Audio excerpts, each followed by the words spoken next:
IMA के आह्वान पर आज देश भर में डॉक्टरों की हड़ताल अगले 24 घंटे तक बंद रहेंगी सभी सरकारी अस्पताल में ओपीडी सेवाएं।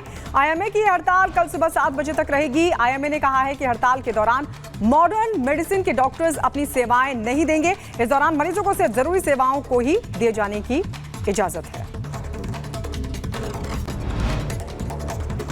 इंडियन मेडिकल एसोसिएशन ने अपनी मांगों की एक सूची तैयार की है, जिसमें अस्पतालों में हिंसा से निपटने के लिए नीति बनाना और डॉक्टर्स की सुरक्षा समेत कई मांगे रखी गई है। एसोसिएशन ने पत्र लिखकर सीसीटीवी की निगरानी और सुरक्षा कर्मियों की संख्या में बढ़ोतरी की भी मांग की है।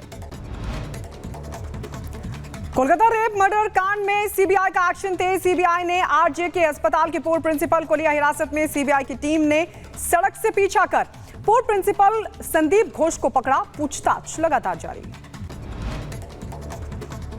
कोलकाता रेप केस में सीबीआई की टीम ने बढ़ाया अपनी जांच का दायरा। अस्पताल के सुरक्षा गार्डों के बयान दर्ज कर रही है सीबीआई। वारदात वाली रात हॉस्पिटल में ही तैनात थे ये guard. Kolkata rape murder case में सीबीआई सूत्रों से खबर। सीबीआई ने 30 लोगों की लिस्ट की है तैयार। सीबीआई की इस लिस्ट में मृतक के कुछ दोस्त भी शामिल हैं। ये वो दोस्त हैं जिनके नाम पीड़ित परिवार ने सीबीआई को दिए हैं। कोलकाता रेप मर्डर केस को लेकर डॉक्टरों की टीम ने बंगाल के राज्यपाल से मुलाकात की है। आरजीकर अस्पताल में गड़बड़ी का आरोप लगाया है। गवर्नर से डॉक्टरों ने सुरक्षा की मांग की है। मामले में केंद्र से हस्तक्षेप की भी मांग की गई है। कोलकाता कांड पर जोरदार सियासत भी जारी है। बीजेपी ने ममता सरकार पर राजनीति करने का आरोप लगाया तो ममता बनर्जी ने बताया इसे साजिश। प्रदर्शन के दौरान सुकांता मजूमदार को पुलिस ने लिया हिरासत में। उदयपुर के स्कूल में चाकूबाजी के बाद भड़की हिंसा। आक्रोशित भीड़ ने शहर में आगजनी और तोड़फोड़ की घटना को दिया अंजाम। प्रदर्शन के दौरान भीड़ ने कई गाड़ियों को फूंका। हिंसा के बाद पूरे उदयपुर में जिला प्रशासन ने लगाई धारा 144। उदयपुर में हिंसा के बाद भारी पुलिस फोर्स की तैनाती। हालात को काबू करने और अफवाहों से बचने के लिए उदयपुर में 24 घंटे के लिए इंटरनेट सेवा को किया गया है बंद। जिला प्रशासन ने लोगों से शांति बनाए रखने की अपील की। उदयपुर की हिंसा के बीच पुलिस का एक्शन तेज। शहर का माहौल खराब करने वालों पर की कड़ी कार्रवाई। उदयपुर के एसपी ने सोशल मीडिया पर अफवाह फैलाने वालों को चेताया। कहा अफवाह फैलाने वालों से सख्ती से निपटेगी पुलिस। उदयपुर में रैपिड एक्शन फोर्स की 5 कंपनियां तैनात। उदयपुर हिंसा को लेकर पुलिस का एक्शन तेज। हिंसा और तोड़फोड़ मामले में अब तक 3 अलग अलग थानों में दर्ज एफआईआर। एहतियातन आज उदयपुर में बंद रहेंगे सभी स्कूल कॉलेजेस। उधर महाराष्ट्र के नासिक में 2 समुदायों के बीच बवाल। बंद को लेकर 2 समुदायों में विवाद के बाद पथराव हुआ। दोनों तरफ से पत्थरबाजी के दौरान कई लोग जख्मी हुए हैं। पथराव के बाद इलाके में तनाव, भारी फोर्स तैनात की गई है। बांग्लादेश में हिंदुओं पर हिंसा के खिलाफ था बंद का आह्वान।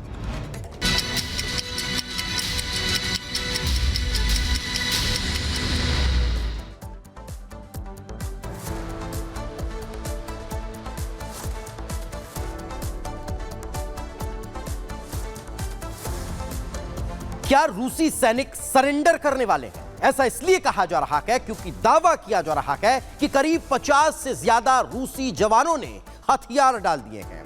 यूक्रेन के सैनिक अंदर तक घुस चुके हैं। इसी से जुड़ी एक रिपोर्ट आपको दिखाते हैं।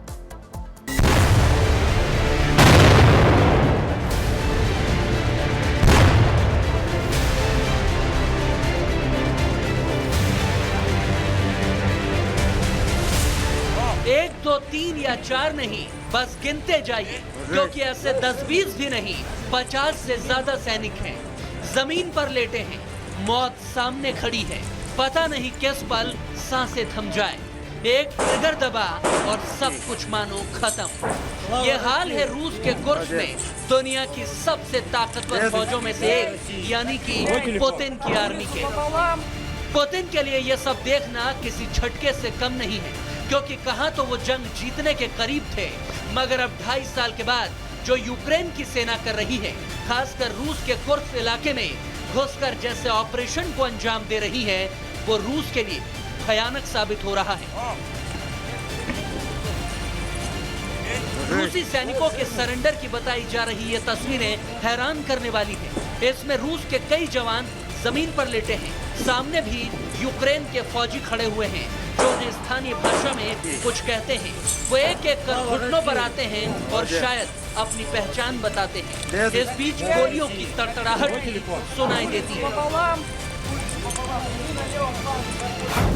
इस हैरान कर देने वाले वीडियो में सरेंडर करने वाले रूसी सैनिक बताए जा रहे हैं।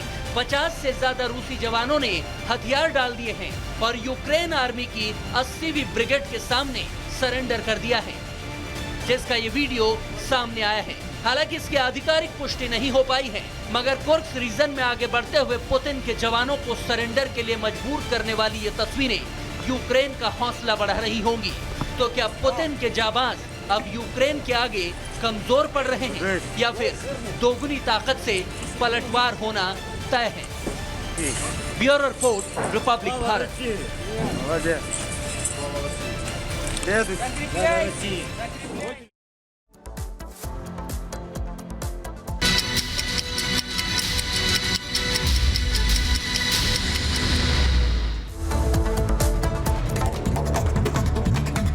तुर्की का संसद बना जंग का मैदान। तुर्की की संसद में सांसदों के बीच जमकर लात घूंसे चले। राष्ट्रपति एर्दोगन की पार्टी के एक सांसद ने सदन में बोल रहे दूसरे सांसद पर हमला किया। हमले के बाद 70 विपक्षी सांसदों के बीच जमकर मारपीट भी हुई। मारपीट में 2 सांसद गंभीर रूप से जख्मी हो गए।